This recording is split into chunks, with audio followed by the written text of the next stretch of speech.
The Liberal Party of Canada officially has a new leader.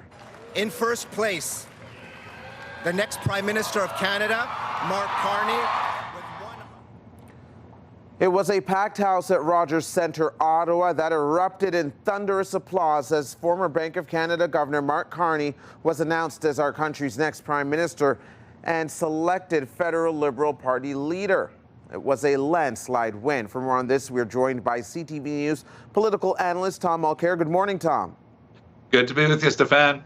Well, it was certainly the outcome most were expecting, but did you anticipate that the gap would be so wide when it came to Carney crushing the competition? No, and we had been getting some information during the campaign that things were going quite well for Freeland, and wow, she was held to single digits, 8% of the vote. So it was a crushing victory for Mark Carney. I think it shows more than anything else that, one, he was the best candidate in the eyes of Liberal voters, but two, he offered them the best hope of maybe holding on to power and forming another government. So it was not a surprise that Carney won. I think that we had all been expecting that, as you correctly say, but I do think that 86% almost is a victory of a scope that nobody was really seeing on the radar screen. Strategically, what should the party be looking to do next? Some say they need to call the election as soon as possible, especially seeing as how he is not really an elected official. Well, that's exactly it. And if they were ever to go back into the House, of course, it would just be a festival for the opposition parties, who would love nothing more than have the first opportunity with a motion, for example, saying they had no more confidence in the government, bringing down the government. So I don't see why the Liberals would offer themselves up to that sort of exercise. So it's going to go rapidly because the date chosen for prorogation means they've only got a certain number of days to get all this done.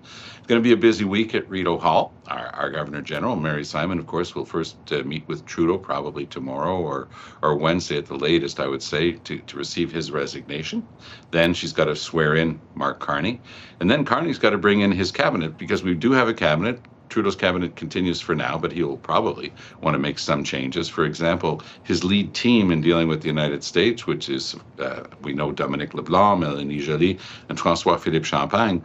Would he want, for example, to, it might be a good act on his part to bring in Chrystia Freeland as part of that team? Would that help?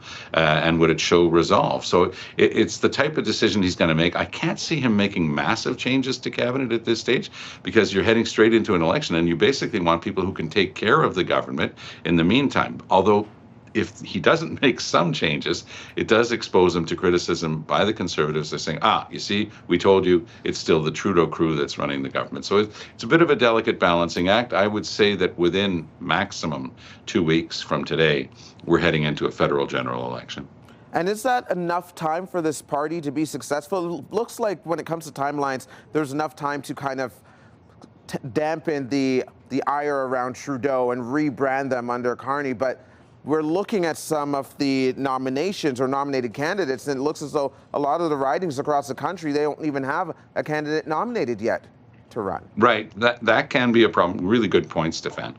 But it can also be an extraordinary opportunity, because that way, for example, there are any number of sitting cabinet ministers and other MPs in very safe Liberal ridings who have indicated they won't be running again. People just get tired. I mean, it's a very tough life, politics. And so those seats come open. And because the timeline is so short, you don't have to go through the usual rigmarole of consulting and having a big race to decide who's going to be the candidate in those safe ridings. That gives Mr. Carney an incredible opportunity to bring in star candidates, because somebody who's got a job at the top level in the business field or otherwise is looking at that saying, I'm not going to have a fight with a local riding association president who wants to be the candidate who's going to be selling memberships. So what they do in that case, the rules always say that because the timeline is short and you're heading straight into an election, that the leader of the party can choose the candidate. So you can just imagine if he's got a short list of 4, 5, maybe 6 people who are household names who would be great candidates, if they can show that they've got a head of steam and a real chance of winning the election, he'll be able to draw them in, tell them that, no, I will guarantee you will be the candidate. I'll sign your papers for you. And then and you're going into a safe riding, you will be elected. I think that's an advantage for Carney. Okay, very interesting point. Thank you for this, Tom. Always appreciate your expertise. Good to be with you. All the best. Take care.